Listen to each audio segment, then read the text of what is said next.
आपण जेवढे शिकून मोठे होऊ तेवढा, म्हणून संस्कार कुठं होतात? कुटुंबात. संस्कार म्हणजे काय? चांगल्या सवयी. दुसरे संस्कार कुठं होतात? शाळेमध्ये होतात. तुम्ही एकमेकांचे मित्र आहात, मैत्रिणी आहात, आपल्याला चांगले मित्र पाहिजे. तुम्हाला गंमत सांगू का? म्हणजे लहानपणी गंमत काय व्हायची, आमचे खेळ काय असायचे. रस्त्यानं चाललं की एखादा आमच्या वर्गातला मुलगा म्हणायचा, अरे तो बिडीचा तुकडा दिसतोय, बिडीचा ओढून पाहिजे का, धूर कसा निघतो. आता बाकीचे त्याला जर म्हटले हो तर ती ओढायची, पण एखादा म्हणजे फेकून दे, ते वाईट असतं, त्यानं कॅन्सर होतो. संगत कशी असावी? भानावर आणणारी असावी, आपल्या हो मध्ये हो मिसळणारी नसावी. आपले मित्र कसे असावेत? आपल्याशी स्पष्ट बोलणारे असावेत. तुम्ही जर काही करायला गेलात आणि मित्र जर म्हटले माझा पाठिंबा आहे, तो मित्र आहे असं तुम्ही समजू नका. त्या मित्रानं तुम्हाला सांगितलं पाहिजे चांगलं काय वाईट काय. वर्गामध्ये तुम्ही शिकता, किती छान शिकता, सर तुम्हाला ज्ञान देतात. आता तुमच्याकडे नसेल, पण महाराष्ट्रात काही ठिकाणी मी असं ऐकतोय, सर समोर ज्ञान देत आहेत, शिकवतायत, आणि मागच्या बेंचवर बसून मोबाईल खेळतायत. असंही होतं. तसं करू नका. खरे गुरु तुमच्या वर्गामध्ये आहेत, ते सगळं ज्ञान तुम्हाला देतात. आम्ही ते करत नाही. म्हणून तुम्हाला मागाशी भाषेचं सांगितलं. आता इंग्रजी तर तुम्हाला आलीच पाहिजे, चांगली आहे. हिंदी तर तुम्हाला येत असेल. मराठी तर इतकी सुंदर भाषा आहे, आईची भाषा आहे, ती आपल्याला आलीच पाहिजे.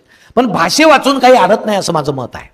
तुम्हाला गंमत सांगतो, जुन्या काळी एक गुरुजी होते आणि त्यांना एकच शब्द माहीत होता इंग्रजीतला. जुन्या काळातल्या शिक्षकांना इंग्रजी येत नव्हतं. त्यांना एकच शब्द माहीत होता, गेट आउट. गेट आउट म्हणजे काय? बाहेर हो. आणि त्यांनी तो एक दिवस वापरला वर्गात. ते एका मुलाला म्हटले गेट आउट.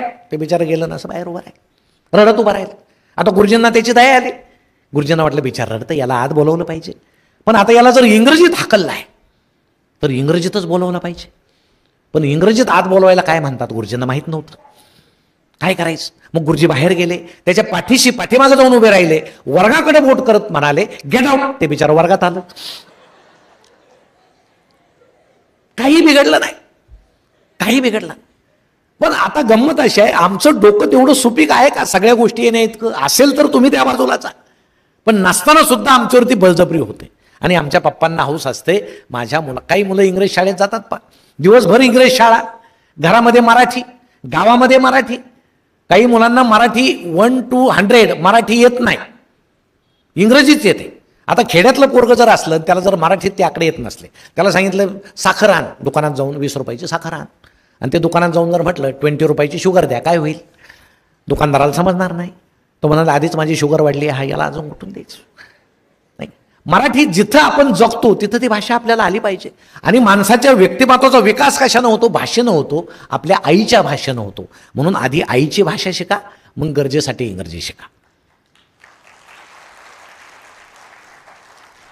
पण पप्पांना हौस. एकदा एका पप्पांनी सांगितलं सरांना इंग्रजी